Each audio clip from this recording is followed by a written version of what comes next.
लागेला ठोके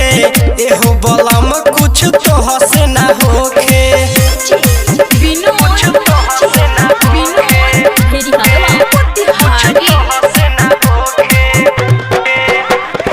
माँ जगदम्बा रिकॉर्डिंग स्टूडियो माधोपुर।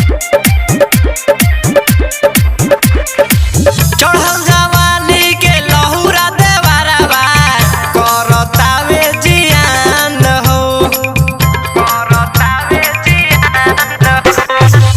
चट्टी के सज पर मोर उठलाली करतावे धियान हो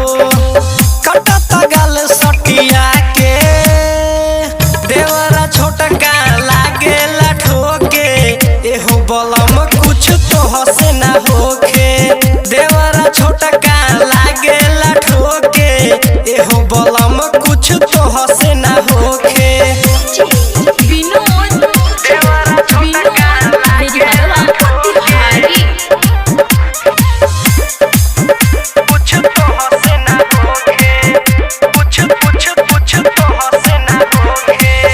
राइटर मंजस बवाली के साथे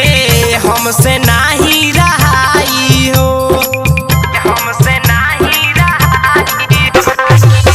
जीसू सिंह संग जेके जखमी चटेले उठ के ललाई हो छोड़ ना तनी सछुआ के